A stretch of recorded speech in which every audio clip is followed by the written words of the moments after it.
Good day to you all. And I bid you big greetings along with a very heavy Kit Kat. Eh? Gosh, he's a weight and a half. Right. So, today is the color. We're going to put a color, and I have come to the realization with my compassing and what have you is that this ain't a view for dawn.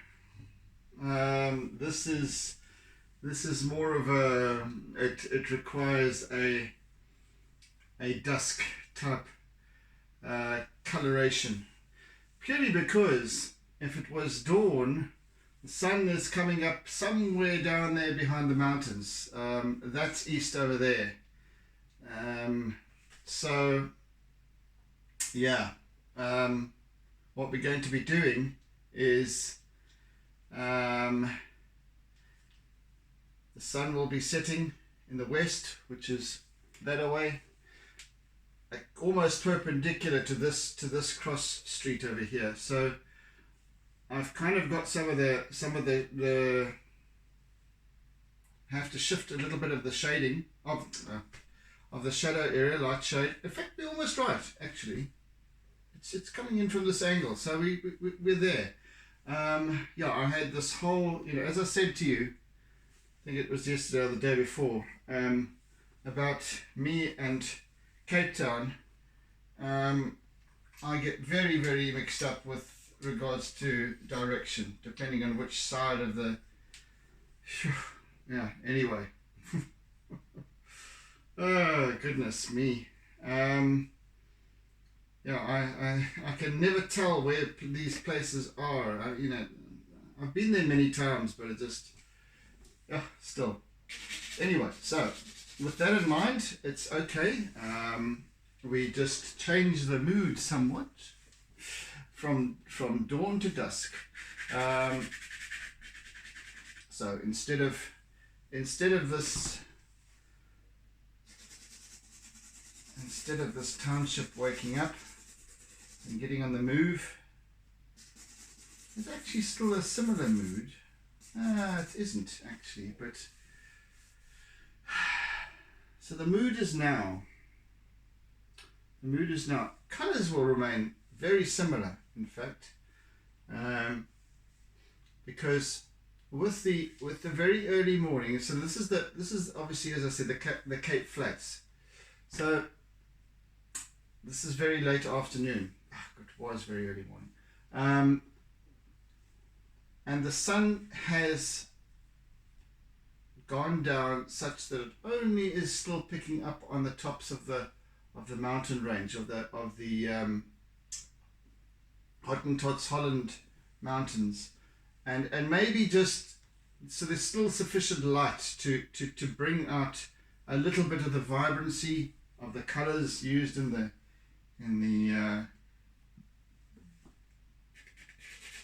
these homesteads. What I will do though, start adding a little bit of long shadow lines to the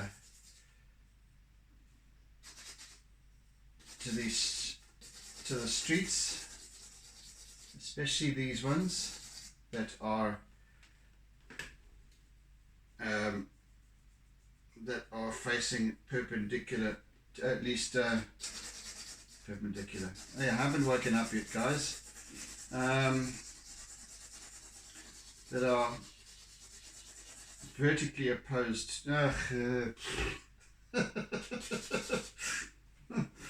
Whatever. That thing, the opposite of that. The opposite of what I'm trying to say. That one. So we have some. It's not even cast shadow. It's just light. There's a the the light source is directly behind us, so most of this area will be darker, and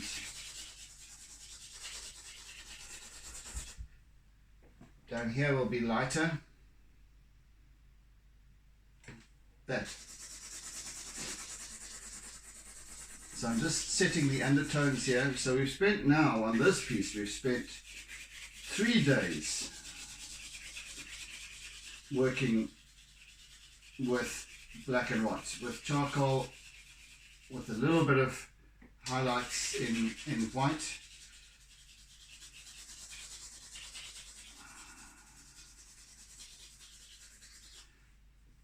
I'm going to complete that, or get done as far as I can with that now, and then start putting in color. It's going to be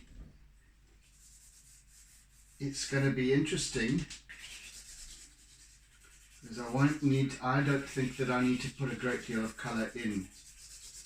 So I'm going to spend a good deal of this time today working with my charcoal, if it will perform, and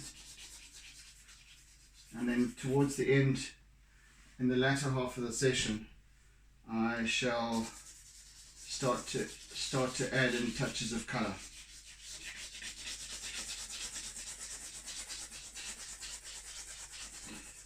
Pastel colors, mind you. In pastel, very fortuitous that I happen to have pastels when I'm using pastel colors. So,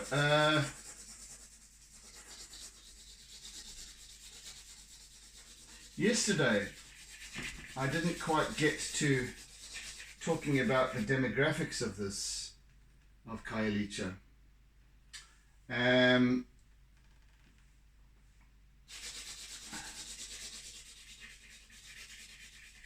A little bit surprising, and also not at all. Not at all surprising that 90.5% actually of the population here are black people. No surprises there.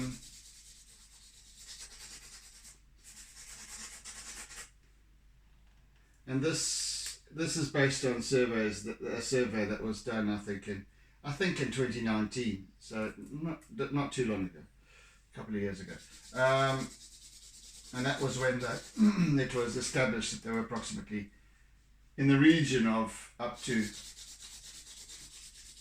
2.4 million people, and it's probably substantially more now, especially since lockdown put paid to a lot of jobs and so on. Although many people would have actually left here and gone back to their original homelands and that sort of thing. But yeah, so 19.5% black people, 8.5% coloured people. Not that surprising, being sort of kind of in the vicinity of Mitchell's Plain, spilling over. And 0.5% of white people living in Khayelitsha. 0.5%. That's interesting. Not because it shouldn't be. But it also shows the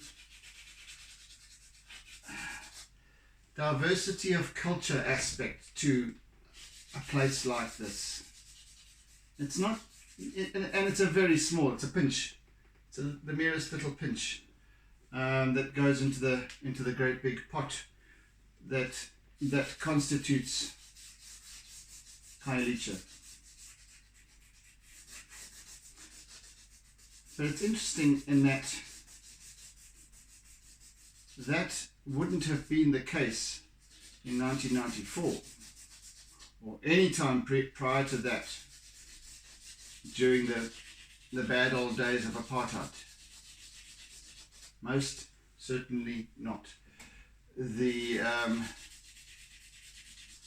nationalist government would be turning in their graves right now.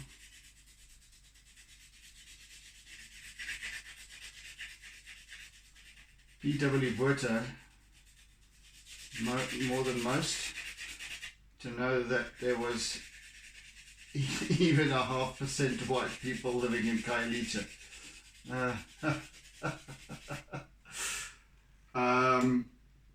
It's kind of almost poetic, isn't it? In a way.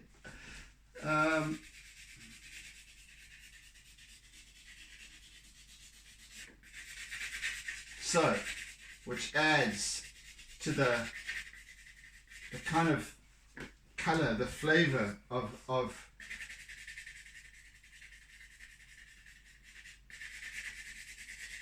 this place. You know, it does surprise, and it does, you know,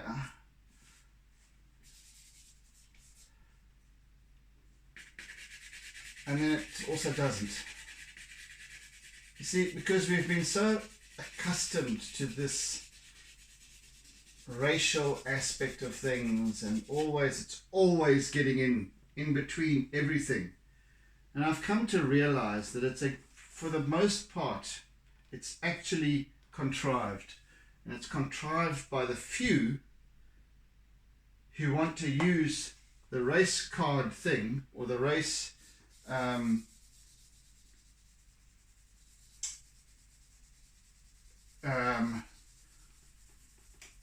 dimension or dynamic as a political play,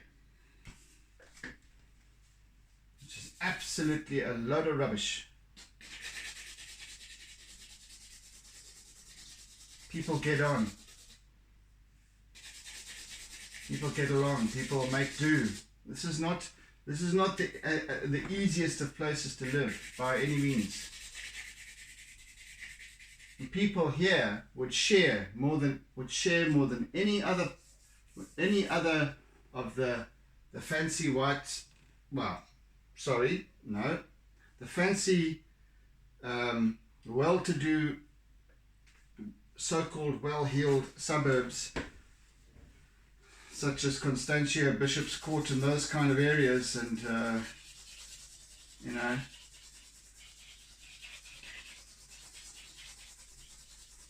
Camps Bay and Buckoven and these kind of places, and seriously, I retract that thing about the white thing. That's, again, see, triggers, little triggers of the past. So accustomed to believing a certain way, to immediately jumping to a conclusion without even giving it a thought. Luckily, I caught myself in time there. So accustomed to jumping to conclusions, and it's not that at all. But I said, you know, a place like Khayelitsha is actually more real. Is actually more authentic than perhaps any other place in suburbia. Because people in suburbia, by and large, never talk to you, never talk to one another. They get into their Mercedes-Benzes and their BMWs and their G-Wagons and their what have yous, and off they go, blast. Foot in the yoke. At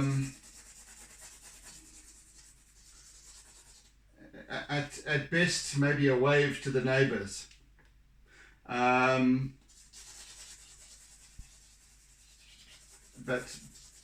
by and large,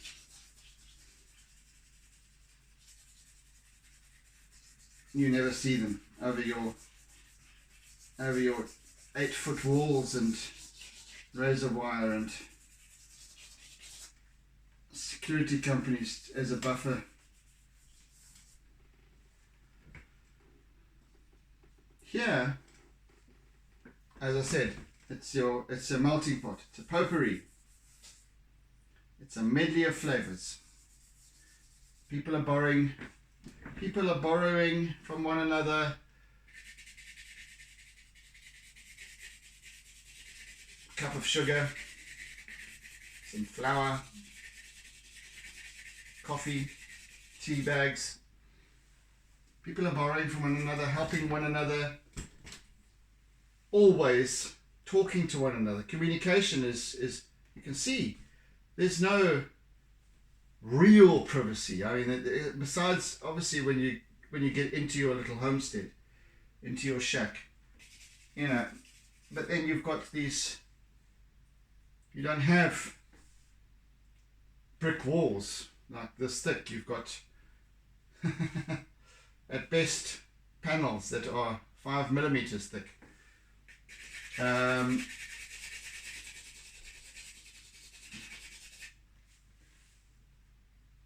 You step out of your front door and there's your neighbor 4 feet away.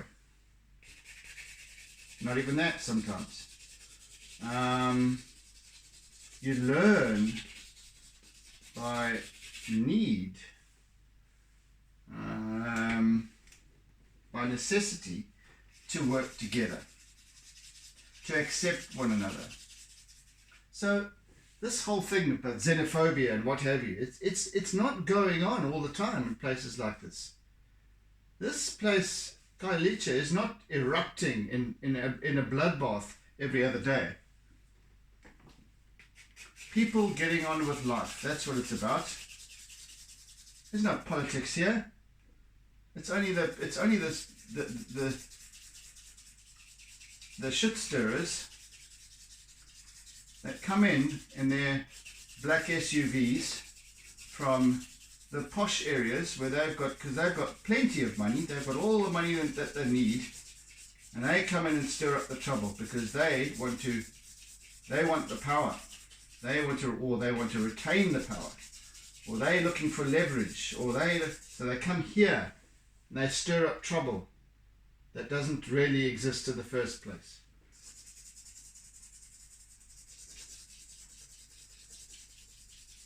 It's not the townships or people in the townships that are to blame for all the troubles that we're having in this country. It's greed. It's the greed of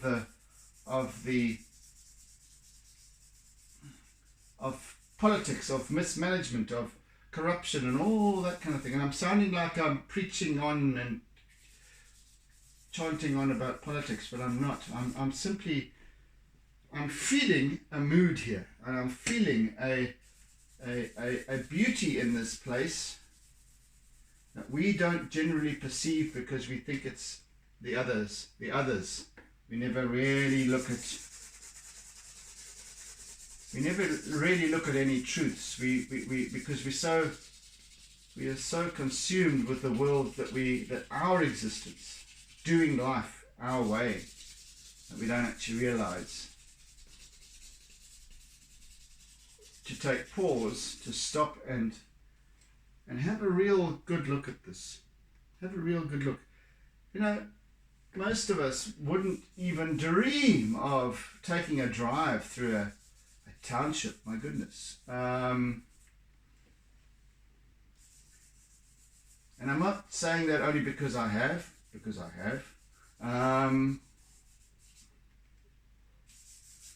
But because we would think, well, I'll never get out of here alive. You know, there's such troubles in this country. There's such crime. And yet you're probably safer here than you are at your shopping mall.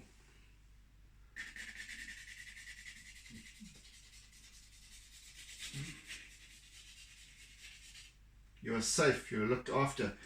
We read about that in Shantaram. Those of us who have read Shantaram. I'd love for someone, an author, to actually, to emerge from a place like this and write their story. Somebody who shouldn't fit in, just like Shantaram. And I didn't check up on his name. Is it Richard? Richard somebody or other? I'm not going to even guess. So yes, let's say one of the 0.5% white folks that live here, one of those guys, one of those people, decided to write to write a story about how they got here, why they live here, why they stay here, why they choose to remain. Now that to me would be something to open one's eyes. Because, when I read Shantaram, actually, I didn't read Shantaram first. I read the Mountain Shadow first, and it really transported me in terms of belief about these perceptions you have about this seething mass of squalor, right across the road from these glitzy buildings, that he was relating his experience of having gone there and lived there and spent time just as a human being, where you suddenly where you start to experience what it is like, really truthfully, to live in the slums. How much more real it actually is, how much more authentic and genuine it is. It's not how big a garden you have, or how many cars you have and all that kind of rubbish, but it's about actually being human. And I think that's where most of us are kind of missing the boat. It's not about any of that stuff. It's not about accumulating riches and prestige and all of that, because that will get us nowhere in life for as long as we're on this planet. None of that will come with us, but it's actually the sense of living. You'll actually find that more authentically here.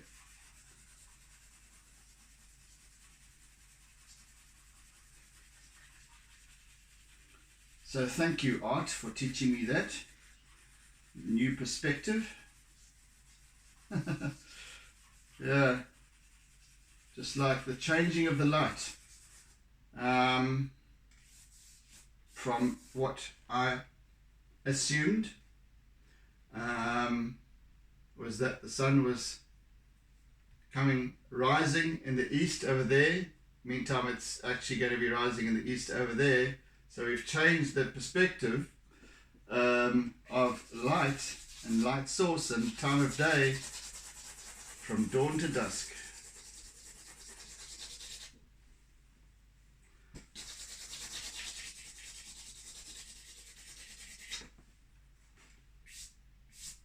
And so as I work on this piece, I start to feel it. I start to feel the energy, and maybe it's got something to do with another dimension that it's not just about observation.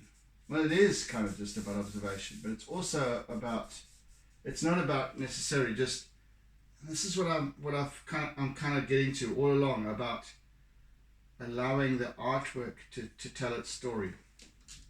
Not me imposing my will on the end result. I'm creating an end result.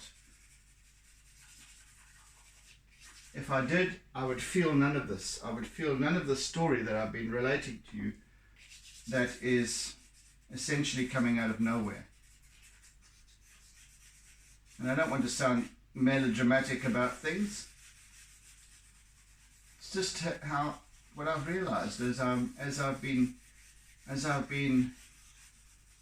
feeling my way through this piece, as its story has begun to emerge for me.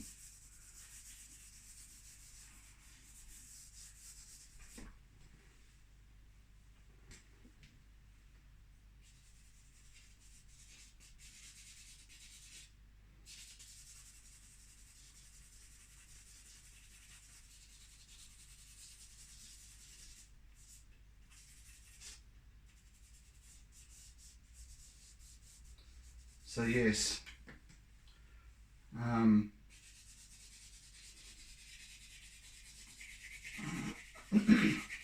those of you who have been following me and my work for some time,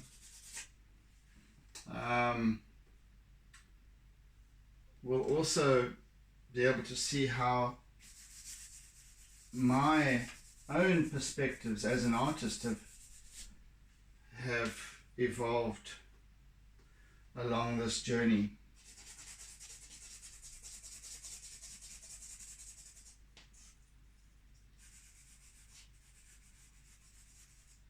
I was really just about making pretty pictures.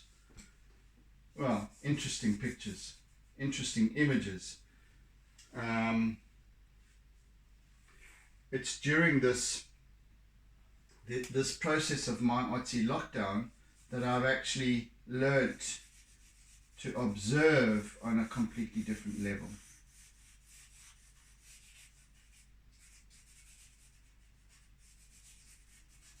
And I think that's, as an artist, I'm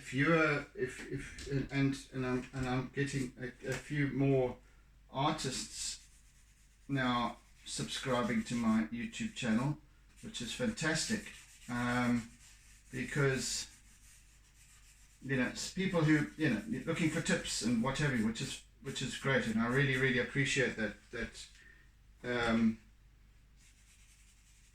that you would look to me for that, because I kind of feel that I'm delivering that almost every day, because I don't think it's, as I said, I do not believe that it's all about capturing an image. That's static, that stays. It's still life. Even a still life, a vase, or a vase, or whatever you want to call it, a jug with flowers in it, standing on a table with a couple of bananas next to, whatever it is that you want to do. It's not about simply copying that image onto your canvas or your paper or whatever it is. It's really about interpreting the energy of it. And that applies whether you're going for hyperrealism or whether you're going for abstract. An abstract interpretation, it's still an interpretation, whatever it is. A mark on a page has an interpretation to it according to the point I was trying to make. I made this mark in a flick of the wrist because I was making a point. So it has language to it already. That's how I believe that we should set out to achieve an objective, or set out with our artwork. As I've said all along, the most important factor in terms of, and this is my belief only, use to lose or use, and don't believe a word I say, the most important factor to me about an artwork, a piece of art that works, is the composition. It's the balance of light and shade. It's the energy of, once the composition is in place. You know, I started this piece out by putting the horizon line in, positioning the horizon line such that I would get the sense of the most part being this township,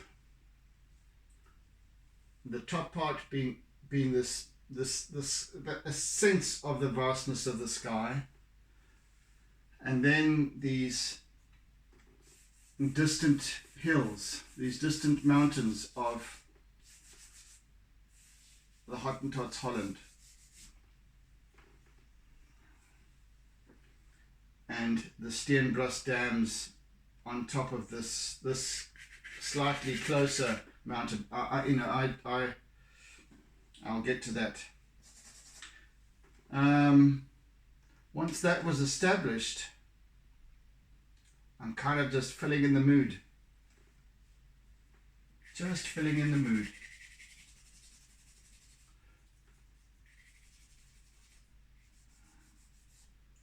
You know, that interests me, isn't it? It's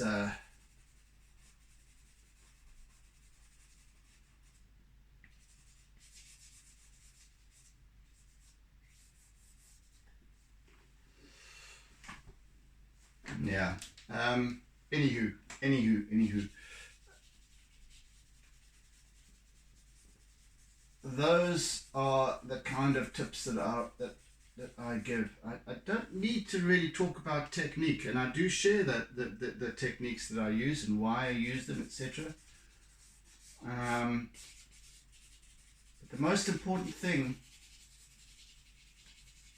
is composition, and after the composition has been laid down, just like one would lay foundations before building a house, the next most important thing, aspect, is to let go. To let go of control, of having to control and strive for a desired outcome. Just allow the artwork to create itself. Yeah, you need some of the basic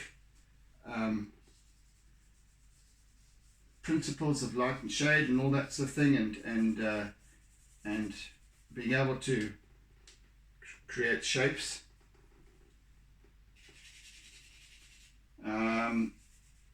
shading, etc. But the mood of an artwork and how it will actually pop is when you let go of the need to control its progress and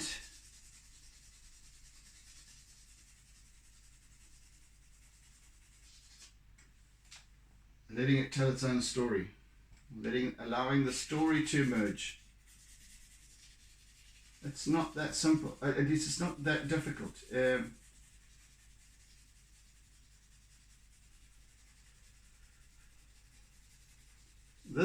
This piece, perhaps more than any of the others I've done so far, has told its own story.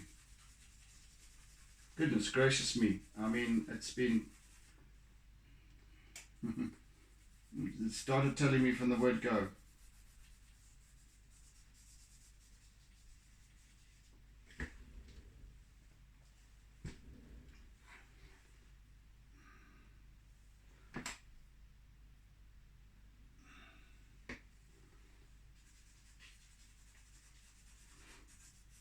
So as you can see, there are these little alleyways that have also formed up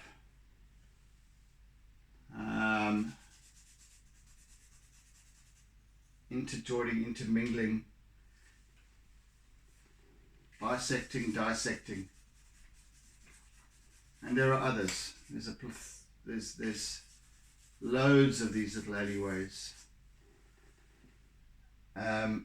Some of them you could probably drive a car down, others not.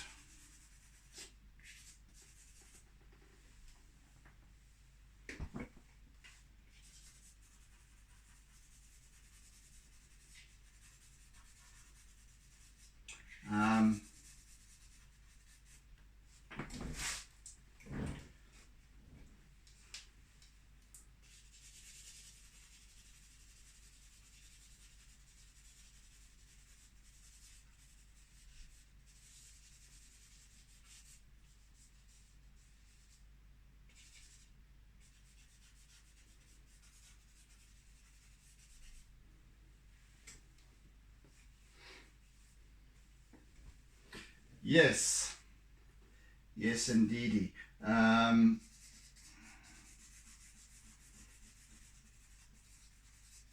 create another one here.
Right, I want to go over this entire piece with my finger.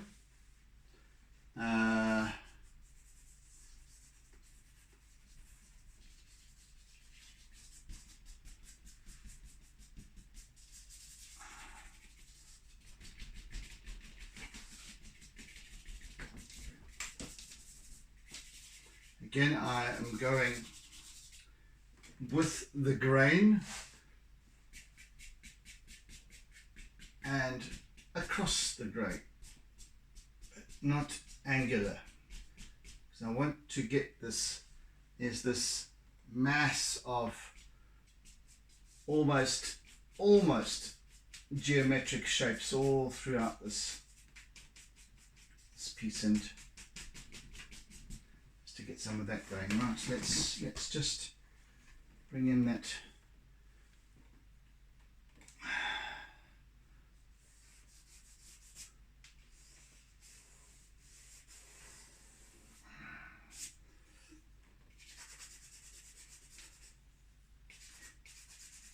at the extremity of this township, and I am depicting one of the most easternmost corners of Khayelitsha here, the more informal part of it. There's this all of this that you see in this image is informal settlement. There are also a large, in fact the most part of Khayelitsha is the formal housing, is the low cost housing, and that would have been essentially, for the most part, at least the beginnings of it were built in 1985, 1984, 1983, when it was first passed, and then building began, and then people, as I said, 30,000 people were moved in.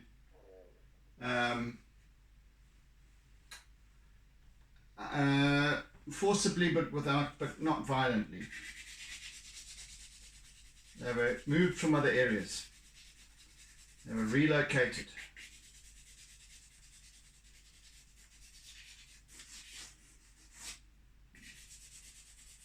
didn't have a choice in the matter, but gladly they accepted.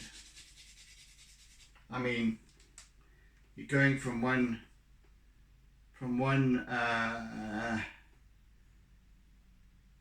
probably informal settlement to something a little bit more formal. Perhaps the promise of 4 brick walls and a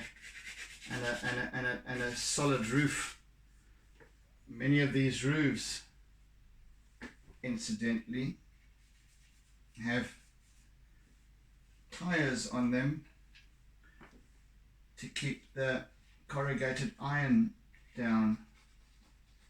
Try to show that up a little bit.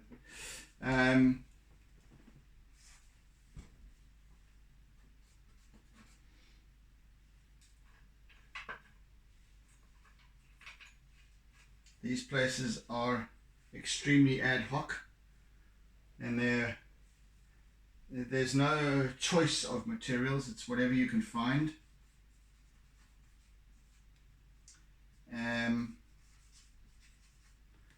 As far as windows go, well, if you happen to come across a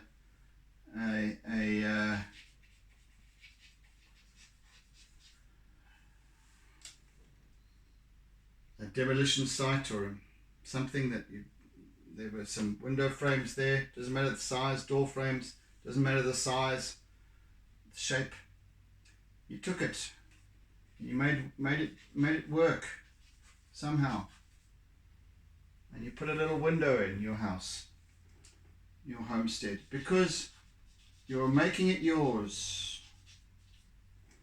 because you had a sense of pride, and something like a window would be such a gift, would be such a wonderful thing to be proud of. You know, never mind the cost of walling in your property. It would cost you 100,000 rand, or a new kitchen. It's going to cost you, 250,000 rand.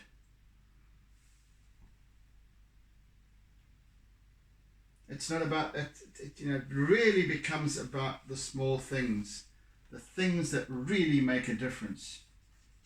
That you can actually have a door to your home or a window that at least allows a little bit of light in, natural light. I mean, that's stuff that we don't even give a second thought to. Maybe a little fence to keep your chickens in, or your pets. Yeah? Am I starting to make some sense, in terms of the stuff that actually has meaning? A window, just a door frame or a window in one of the posh areas in Constantia or in Bishop's Court or in wherever else, these established suburban areas, Newlands, Rondebosch, wherever, having a window, having a window and just being proud of having the fact that you've got a window that lets some light in, or you've got a fence. Goodness, you've got a wash line. Those small things are actually what brings profound meaning to life. Profound meaning to, and you can find those, you see, I think the point that I'm making is happiness is not derived from possessions, huge possessions. Many of these people that live here are far happier and far better off than many of these people that live in suburbia, because now their real challenges are actually having sufficient money to maintain these fancy properties and all of their cars and all of all that cost of living stuff,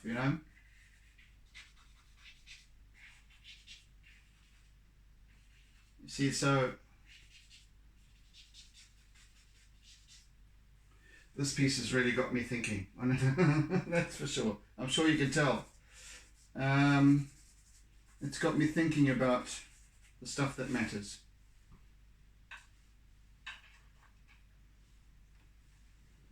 So, yes, peoples, I now am going to be adding in some color to this piece. Now let me get my little array of colors that I'm going to be using, and mauves and whatnot, and soft peaches, greens, reds, oranges,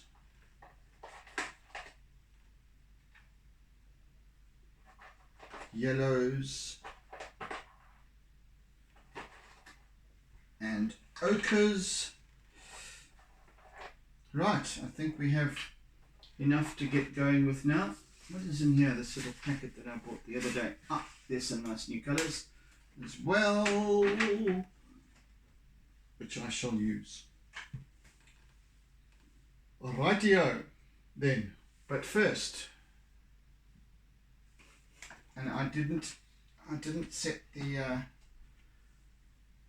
the time. I think I might have 15 minutes left. I don't know. But I want to establish some sky here, and the sky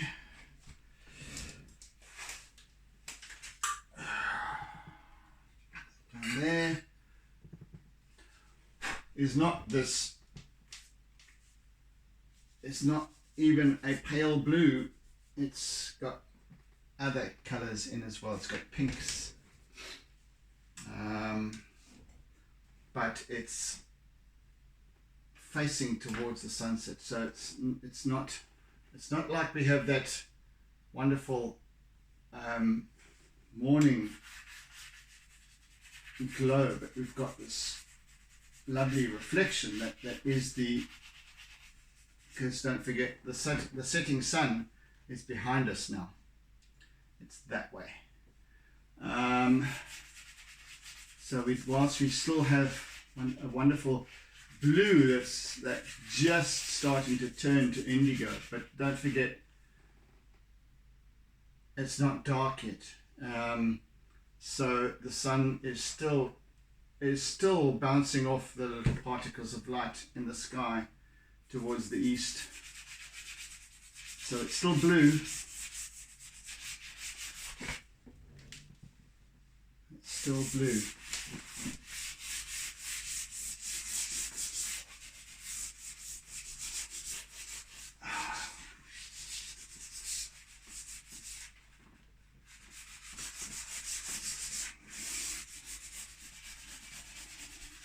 Okay, and where's the pale blue? Where is it? Did I use it all? I think I did. Oh, here it is. Here's a little smidgen. I do have more.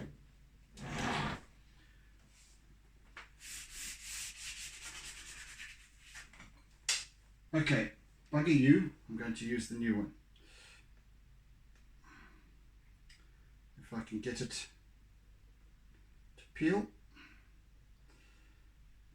I really should have.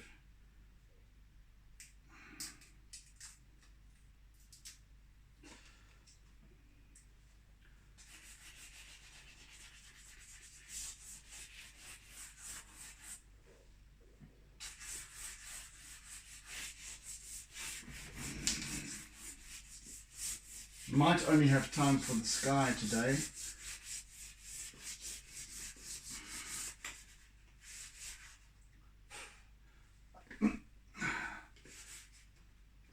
There's a drone flying around Khayelitsha, looking suspiciously like a mosquito. And I want to now, I think it should be an undertone of an orangey pink. How about that? So let's just put some orange in. Let's just put some orange in. Don't worry, I'm not trying to illustrate the old South African flag. Don't worry about that. I am just going to, yeah, there we go. There we have it. So now adding the blue on top of that, and we get this kind of a musty glow. Musty, is it a word? Don't know. Stop it with the damn. Let's try some of this as well, I think.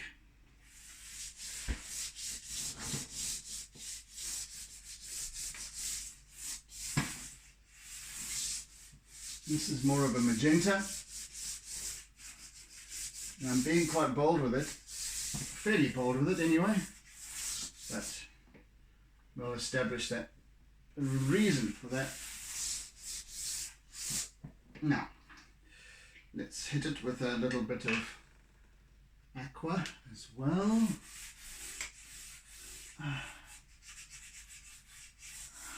Turquoise, I should say.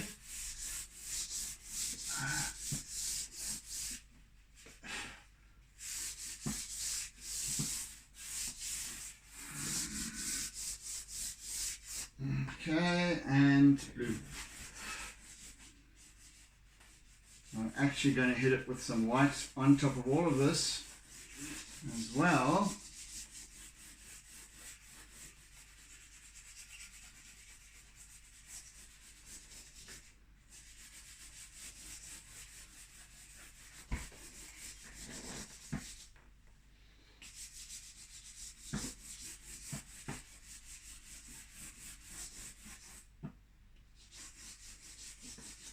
Pink skies at night, shepherd's delight, right? Yeah.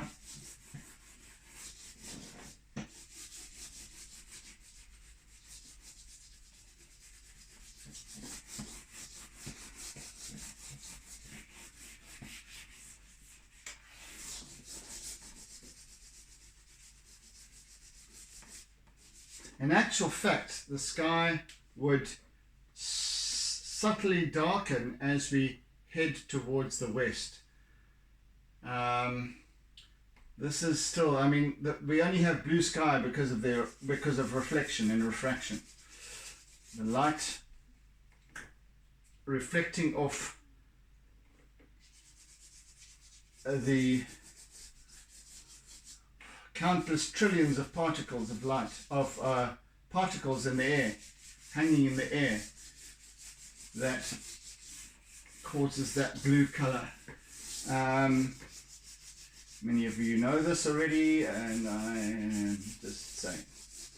So, but even if we know this, it's a case of observing how it works, how it reflects.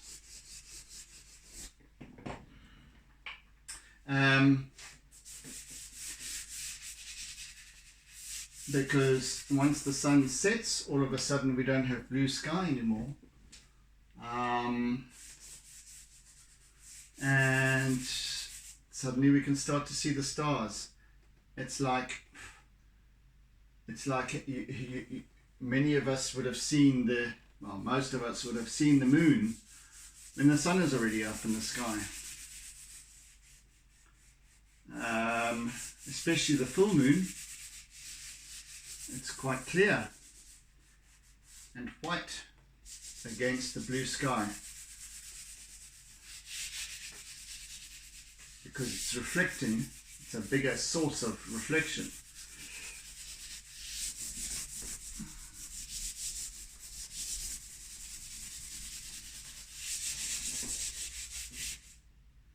Yeah, it's only going to be the sky today. That's the only colour I'm going to be able to had time to put in. And I'm going to soften it with my SpongeBob tool.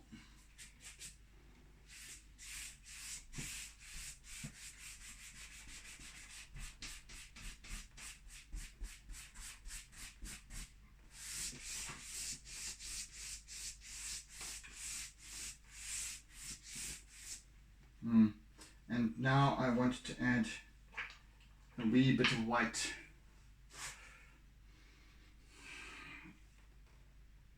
To the subject. From the top down, not from the bottom up this time.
Goodness, talk about a workout. May as well be in the gym.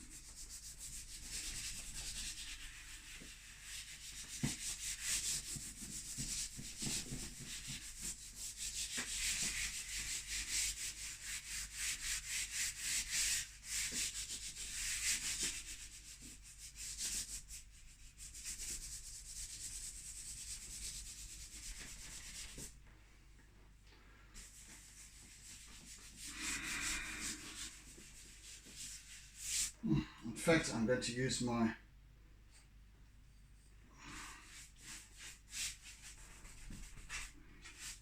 it does a better job of blending in this scenario with these mixed colors, and just to soften it that much more.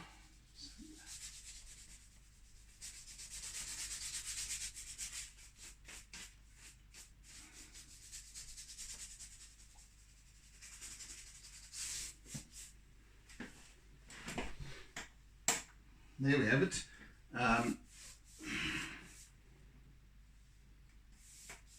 Somewhat of a change, huh?